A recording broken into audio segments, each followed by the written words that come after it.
আমরা আজকে একটি নতুন বিষয় নিয়ে কথা বলবো, সেটা হচ্ছে ফার্টিলিটি প্রিজার্ভেশন বা উর্বরতা সংরক্ষণ। এই শব্দটি আমাদের দেশে নতুন হলেও ইউরোপিয়ান কান্ট্রি বা আমাদের পার্শ্ববর্তী দেশগুলোতেও অনেক কমন।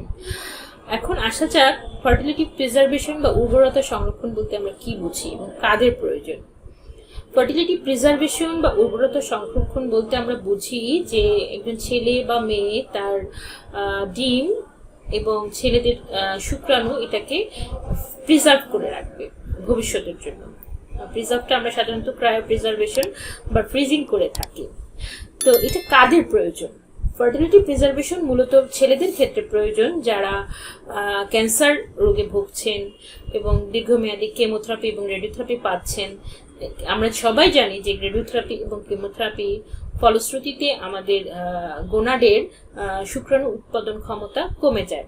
সুতরাং এখন আমরা দেখতে পাচ্ছি অনেক ইয়াং পেশেন্ট আছেন যারা খুব অল্প বয়সে লিম্ফোমা, লিউকোমিয়া, লাং ক্যান্সার, এমনকি টেস্টিকুলার ক্যান্সার, সেমিনোমা এগুলোতে ভুগছেন।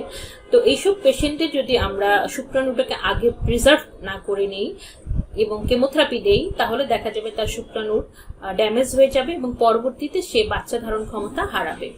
তো এইসব ক্যান্সার ট্রিটমেন্টের প্রক্রিয়া থেকে আসলে ফার্টিলিটি প্রিজার্ভেশনের টার্মটা এসেছে। এছাড়াও অনেকে আছে যারা ঝুঁকিপূর্ণ কাজ করে, যেমন অনেক তাপের মধ্যে কাজ করে, বিশেষ করে ফায়ার ব্রিগেড, খনিতে যারা কাজ করে, অনেক উচ্চ তাপমাত্রা বা রেডিওথেরাপি এক্সরে ইউনিটে যারা কাজ করে, তাদেরকেও দেখা যায় উর্বরতা ধীরে ধীরে কমে যেতে থাকে। এদের ক্ষেত্রেও উর্বরতা সংরক্ষণ করা যেতে পারে।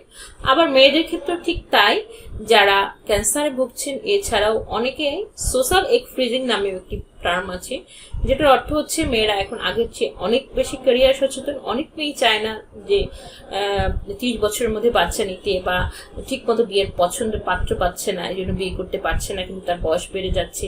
সেক্ষেত্রে বা অনেকেই আছে এন্ডোমেট্রিওসিসের পেশেন্টের আমরা জানি যে ডিমের পরিমাণ কমে যায়। সেক্ষেত্রে চাইলে তারাও তাদের ওভারি অথবা এগ অথবা এমব্রায়ো অর্থাৎ বাচ্চা সংরক্ষণ করে রাখতে পারে। মেয়েদের ক্ষেত্রে এগ ফ্রিজিং এর গুরুত্ব আরো বেশি, কারণ আমরা দেখছি যে মেয়েরা যতই ক্যারিয়ার সচেতন হচ্ছে, তাদের বয়সের সাথে সাথে তাদের জন্ম বাচ্চার উৎপাদন ক্ষমতা কমে যাচ্ছে। সুতরাং এই এগ ফ্রিজিং করা বা উর্বরতা সংরক্ষণ করার বিষয়টি এখন একটি গুরুত্বপূর্ণ এবং জরুরি বিষয় হয়ে দাঁড়িয়েছে।